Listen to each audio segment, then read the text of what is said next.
Do you guys want to know about a super affordable alternative to the Aputure 120D? That's coming up next.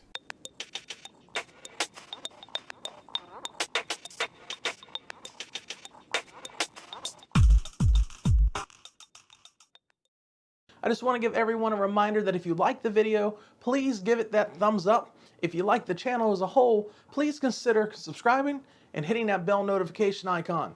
Also, if you're on the desktop version of YouTube, please check out the applaud button. It's something new that YouTube has given us creators to get our watchers involved in trying to help support the channels that you love. All right, guys, welcome back to the video. Now, it seems for most YouTubers out there that the Aputure 120D seems to be one of the go-to lights for a lot of video content creators. The problem with that light is the cost. It runs about $700 to $800 depending on what variation you get and what accessories you get with it, and that's just not optimal for most people getting into YouTube.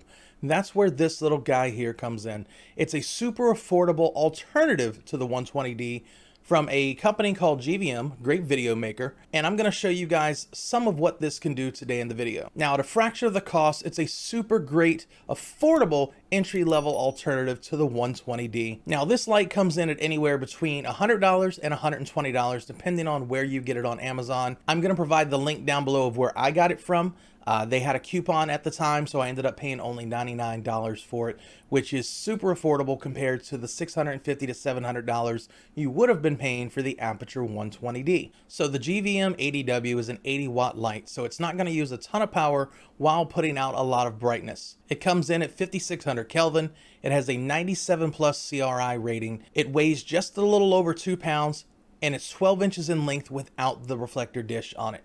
Now, I can tell you after the last few weeks that I've been using this light, it is a very good light for the price. It gets super bright if you ever need it that bright. I have not yet found a situation where I need it at its maximum brightness, because inside where I film most of my videos, all the way up is honestly too bright. I'm going to show you guys some examples of what this light does all the way down, all the way up to its maximum. That way you can see the different breaks in light and get a better idea of the range that this light has. All the way down at the lowest setting possible, 25%, 50%, 75%,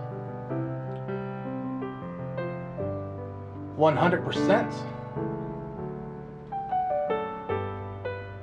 10% lowest setting,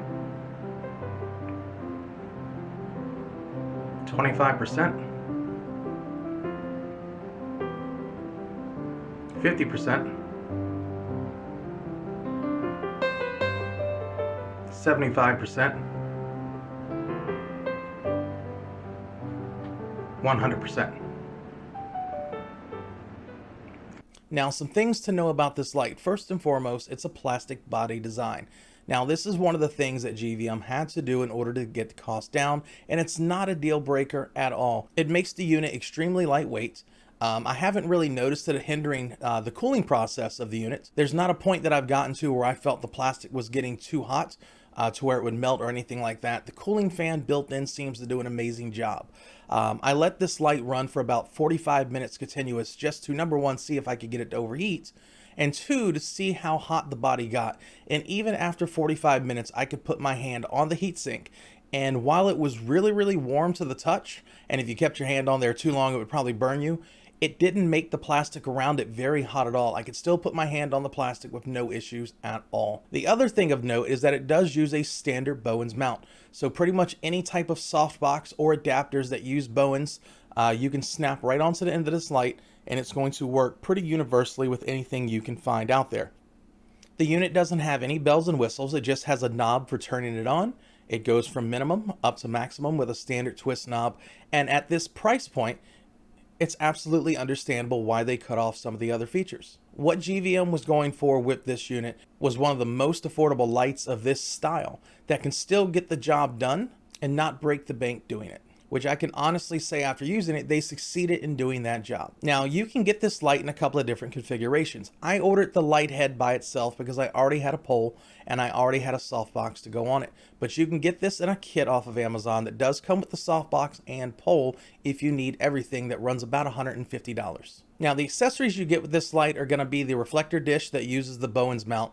That will let you put that on there and control the spill of your light. That way you get more of a spotlight effect, which is I think what a lot of people are going to want to use if they're not using some form of softbox on it to diffuse the light down even further.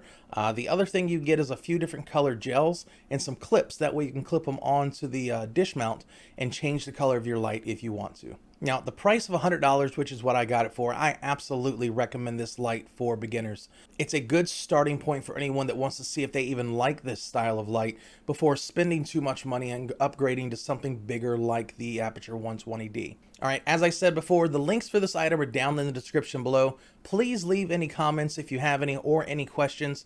If you like the video, please give it a thumbs up. It helps our channel greatly. Also, don't forget to subscribe to the channel and hit that bell notification. That way you get alerts for future video content. And with that said, until next time.